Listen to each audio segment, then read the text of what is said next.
বাসুদেৱায় নমস্কাৰ মই আচাৰ্য বিনয় Kashyap প্ৰায়ক astrology solution আৰু ৰিচাৰ্চ চেণ্টাৰলৈ আপোনালোকক স্বাগতম জনাইছো আজি আমি আলোচনা কৰিম কুণ্ডলীৰ সেকেন্ড ভাৱৰ ওপৰত সেকেন্ড ভাৱটো কি হয় আৰু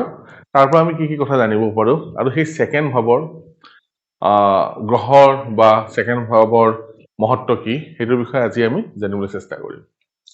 সব সেকেন্ড ভাৱ এষ্ট্ৰলজিত এটা ভাৱ অকল এটা বস্তুকে কোনো দিনাখন নকয় এটা এটা ভাৱত বিভিন্ন বিভিন্ন বস্তু সোমাই থাকে যাক আমি সেই ভাৱবিলাকৰ পৰা জানিব পাৰো সেকেন্ড ভাৱটো অকল যে ধনৰ কথাই ক'ব তেনেকুৱা নহয় সেকেন্ড ভাৱটোৱে অকল যে মাহী পেহী ফেমিলিৰ কথা ক'ব তেনেকুৱাও নহয় আৰু সেকেন্ড হাউসে কি কৰে চকুকো দৰ্শায় তো এটা বিভিন্ন বস্তু সেকেন্ড হাউসৰ পৰা আমি চাব পাৰো আৰু সেকেন্ড হাউসটো মনত ৰাখিব সেকেন্ড হাউসটো এটা হল মাৰক ঘৰ মাৰক ভাৱ কাৰণ কিয় অষ্টমটো দ্বাদশ থিয়ৰী মতে যদি আমি চাব যাওঁ সেকেন্ড হাউসটো কি হ'ব মাৰক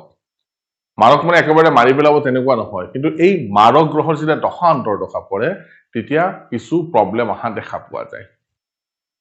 সেইটো কাৰণে আমি সেকেন্ড হাউসটোক অলপ ভালকে চোৱা দৰকাৰ হ'ব কাৰণ এই সেকেন্ড হাউসটোৱে আমাক ক'ব যে আমাৰ বাণী কেনেকুৱা হ'ব ঠিক আছে আমাৰ বাণী হাৰ্জ হ'বনে কি হ'ব বা আমাৰ ধন কিমান থাকিব ধন মানে যে মই নিজে অৰ্জন কৰা ধন পৈতৃক সম্পত্তি নহয় মাতৃ সম্পত্তি নহয় ইয়াতে যে মোৰ নিজৰ অৰ্জন কৰা ধন কিমান হ'ব সেই ধন যেতিয়া মই বিপদত পৰিম সেয়া ধনৰ পৰা মই সহায় পাম নে নাপাম তাৰপিছত মোৰ মাহী পেহীৰ লগত মোৰ ৰিলেশনশ্বিপ কেনেকুৱা হ'ব সেইটো আমি সেকেন্ড হাউসৰ পৰা যাম চকু সেকেন্ড হাউসৰ পৰা চাই আৰু বিভিন্ন বস্তু আছে সেকেন্ড হাউসৰ পৰা চাই সেইকাৰণে সেকেন্ড হাউসটো যেতিয়া আমি অকল বাণীৰ কাৰণে বা অকল ফেমিলিৰ কাৰণে নহয় বহুত বস্তু আমি তাৰ পৰা চাব লাগে কিন্তু মুখ্যতঃ ইয়াতে কি আমি চাব লাগে যে কোনো ব্যক্তিৰ যদি কথা যদি হাৰ্জ হয় কথা যদি উগ্ৰতা থাকে বাণীত যদি উগ্ৰতা থাকে তেনেকুৱা মানুহৰ লগত কোনো ধৰণৰ বেলেগে ৰিলেশনশ্বিপ কৰিব নিবিচাৰে তেওঁৰ লগত ফ্ৰেণ্ডশ্বিপ কৰিব নিবিচাৰে সেইকাৰণে সেকেন্ড হাউসটো খুব মহত্বপূৰ্ণ হয় যে সেকেন্ড হাউসটো আমি কেনেকৈ গম পাম যে ভাল হ'ব নে বেয়া হ'ব সব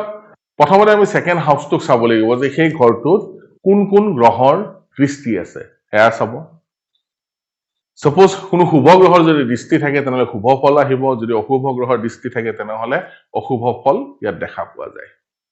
কিন্তু অকল সেয়াই নহয় তাৰ ওপৰতো চাব যে যদি পাপী গ্ৰহৰো দৃষ্টি আছে যদি লগ্নৰ মিত্ৰ হয় তথাপি ভাল ৰিজাল্ট আশা কৰিব পাৰি বোলে শনিৰ দৃষ্টি সেকেন্ড ভাৱত আছে যে খুব বেয়া ৰিজাল্ট দিব যদি লগ্ন তুলা হয় যদি লগ্ন মকৰ হয় কুম্ভ ৰাশি সেকেন্ড ঘৰ হ'ব তেতিয়াতো শনি নিজৰ ঘৰত কোনোদিনা বেয়া প্ৰভাৱ নিদিয়ে ঠিক তেনেকৈ ইন্টাৰপ্ৰিটেশন বিলাক যেতিয়া আমি কৰিম সেই গ্ৰহৰ কাৰকত্ববিলাক চাই কৰিম এতিয়া চাওক যে অকল সেকেন্ড হাউসটো চালো চাই পেলাই থৈ দিলো যে তাৰ পৰা আমি গম পালো যে তাত নিগেটিভ প্ৰভাৱ দি আছে সেইমতে আমি ৰিজাল্ট দিম তেনেকুৱা কোনোদিনা নহয় সেকেন্ড হাউসটো যেতিয়া আমি পুংখানুপুংখভাৱে অধ্যয়ন কৰিম তাৰ লগতে D2 চাৰ্টখনো ডিভিজনেল চাৰ্ট এখন আছে ডিভিজনেল চাৰ্ট 2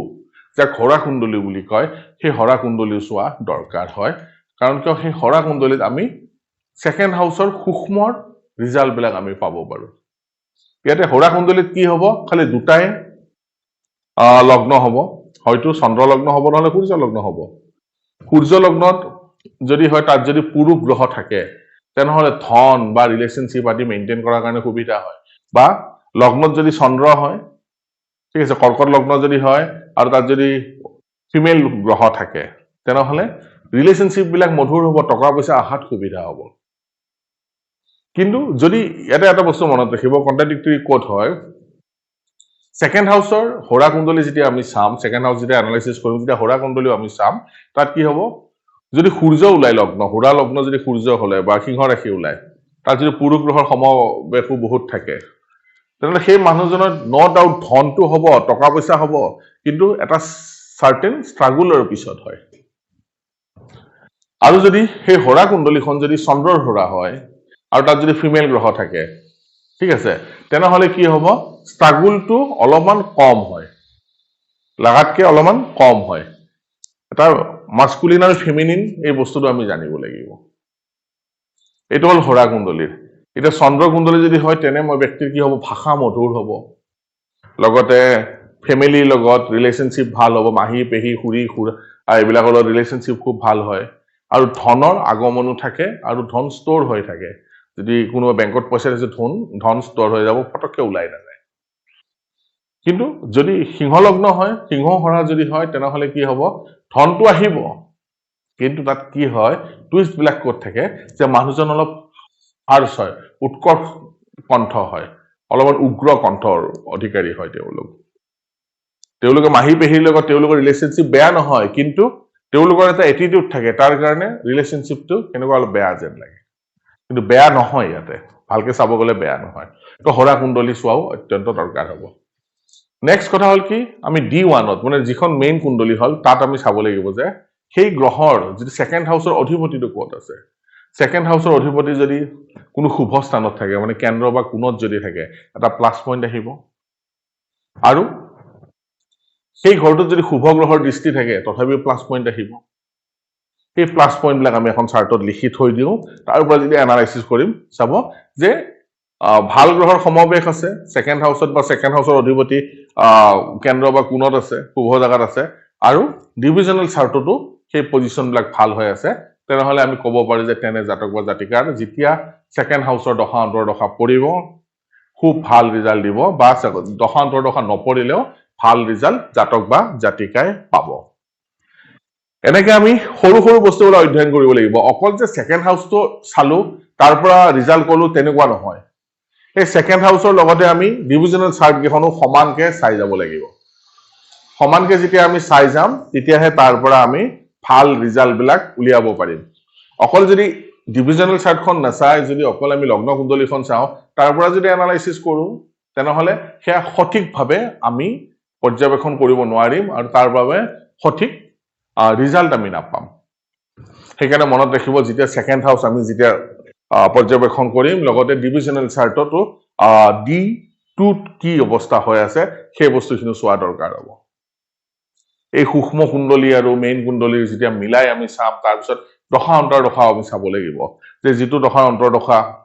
চলি আছে, যিটো গ্ৰহৰ দশা চলি আছে, সেই গ্ৰহৰ অন্তৰ্দশাত নৱতৰা চক্ৰত কি কি ৰিজাল্ট দিব পাৰে, সেই আটাইবোৰ দিশ যেতিয়া আমি চাই লওঁ, তেতিয়া একুৰেট ফলিত কৰি ক'ব পৰা যাব যে জাতক বা জাতিকাৰ টকা পইচা হ'ব নে নহয়, বা তেওঁলোকৰ বাণী কটু বাক্য হ'ব নে তেওঁলোকৰ মৃদুভাষী হ'ব, তেওঁলোকৰ মাহী পেহীলৰ ৰিলেশ্যন ভাল হ'ব নে নহয়, তেওঁলোকৰ চকুৰ ৰশ্মি থাকিব নে নাথাকে, এই আটাইবোৰ দিশ, আৰু সেই গ্ৰহৰ মাৰক যদি দশা পৰে তেনেহ'লে জাতক বা জাতিকে কষ্ট পাবনে, কষ্টৰ পৰা উদ্ধাৰ হ'ব, সেই আটাইবোৰ দিশ আমি তাৰ পৰা জানিব পাৰিম। দেখাত সহজ যেন লাগে, কিন্তু যেতিয়া এপ্লিকেশ্যন কৰিম তেতিয়া অকণমান আমাকো ভাবিবলৈ বাধ্য কৰাই দিয়ে যে একচুৱেলি যিটো দেখাই আছে সেই বস্তুটো জ্যোতিষ শাস্ত্ৰত বিচাৰি পোৱা নাযায়। সেইকাৰণে গোটেইখিনি দুখন কুণ্ডলীয়ে আমি চাব লাগিব। অকল আপোনালোকে D1 কুণ্ডলীখন চাই তাৰ লগত যদি সূক্ষ্ম কুণ্ডলী যদি নাচায় তেনেহ'লে ৰিজাল্ট বৰ বেছি ভালকে আনিব পৰা নাযায়। সেইকাৰণে যেতিয়া আমি ছেকেণ্ড হাউচটো চাম তেতিয়া ডিভিজনেল চাৰ্ট 2খনো চাব লাগিব, তেতিয়াহে আমি একুৰেট ৰিজাল্ট কৰিম। কি হ'ব ৰিজাল্ট আকৌ এবাৰ কৈ দিছোঁ, যে চাব যে ছেকেণ্ড হাউচত কোন কোন গ্ৰহৰ মিত্ৰ গ্ৰহ, লগ্নৰ মিত্ৰ গ্ৰহৰ দৃষ্টি আছে বা নাই, বা শুভ গ্ৰহৰ দৃষ্টি আছে নে নাই, বা ছেকেণ্ড হাউচৰ অধিপতি ক'ত বহি আছে, দুস্থানত বহি আছে নে শুভ স্থানত বহি আছে, ক'ৰবাত নিচ হৈ বহি থকা নাইতো, বা সূৰ্যৰ দ্বাৰা অস্ত হৈ বহি থকা নাইতো, ঠিক আছে, তেনেকুৱাবিলাকো চাব লাগিব। বা যদি উচ্চ হৈ বহি আছে তেনেহ'লে ক'ত বহি আছে, সেই আটাইবোৰ দিশ চোৱাৰ পিছত আমি ডিভিজনেল চাৰ্টত যাম। ডিভিজনেল চাৰ্ট D2ত আমি কি চাম, যে আমি চাম যে হৰা কুণ্ডলীখনত লগ্ন সিংহ সূৰ্যৰ হৰা পৰিছে নে চন্দ্ৰৰ হৰা পৰিছে। যদি সূৰ্যৰ হৰা পৰিছে অকণমান কষ্ট হ'ব, ৰিলেশ্যনশ্বিপে হওক বা বাক্যতে হওক বা আৰ্ণ কৰোঁতে হওক কষ্ট হ'ব, কিন্তু জাতক বা জাতিকাৰ টকা পইচা হ'ব। কেতিয়া হ'ব, যদি পুৰুষ হৰাত যদি পুৰুষ গ্ৰহৰ সমাৱেশ থাকে, আৰু যদি চন্দ্ৰৰ হৰা পৰে তেনেহ'লে কি হ'ব, কষ্টৰ পৰিমাণটো অলপ কমি আহে, ৰিলেশ্যনশ্বিপবিলাক বেছি ভাল হয়, মৃদুভাষী হয়। কিন্তু যদি ৰবিৰ হৰাত যদি মিক্স গ্ৰহ থাকে তেনেহ'লে তেওঁলোকৰ ইনকামো বা ৰিলেশ্যনশ্বিপবিলাকো তেনেকে মিক্স ৰিজাল্টবিলাক আহে। ঠিক চন্দ্ৰৰ হৰাত যদি পুৰুষ গ্ৰহৰ সমৱেশ বেছি থাকে তেনেহ'লে টকা পইচা হোৱাৰ চান্স থাকে, নাথাকা নহয়, কিন্তু সিমান পৰ্যায়ৰ নহয় যে মানুহ এটা নিজকে ধনী বুলি ক'ব পৰা যায় বা যাক আমি হেৰি বুলি ক'ব পাৰো যে হ'ব মোৰ দেন এনাফ বুলি ক'ব পাৰো সেই বস্তুটো ইয়াত দেখা পোৱা নাযায় সেইকাৰণে মনত ৰাখিব যিবিলাক কুণ্ডলীত ছেকেণ্ড হাউচত ভৰা কুণ্ডলীত সূৰ্যৰ হৰত যদি পুৰুষ গ্ৰহৰ বেছি সমবেশ থাকে তেওঁলোকৰ কাৰণে ভাল বা চন্দ্ৰ হৰত যদি ফিমেল গ্ৰহৰ যদি সমবেশ থাকে তেনেকুৱা বিলাকৰ কাৰণে ভাল আমি ক'ব পাৰো যে তেওঁলোকে ধনী হ'ব নে বহুত টকাৰ মালিক হ'ব নে নহয় বা সেই বস্তুটো আমি আৰামছে ক'ব পাৰো এই বস্তুবিলাক চাই যদি আমি কেলকুলেশ্যন কৰো আমি খুব ভাল ৰিজাল্ট ইয়াতে পাম আশা কৰো এই সৰু সৰু ভিডিঅ'বিলাকে আপোনালোকক জ্যোতিষ শাস্ত্ৰৰ বিষয়ে জনাত অলপ হ'লেও সহায় কৰিব এনেকুৱা সৰু সৰু টপিক আপোনালোকৰ ওচৰত লৈ আনি থাকিম যদি মোৰ ভিডিঅ' চাই ভাল লাগে তেনেহ'লে লাইক কৰিব শ্বেয়াৰ কৰিব আৰু ছাবস্ক্ৰাইব কৰিব নাপাহৰিব ধন্যবাদ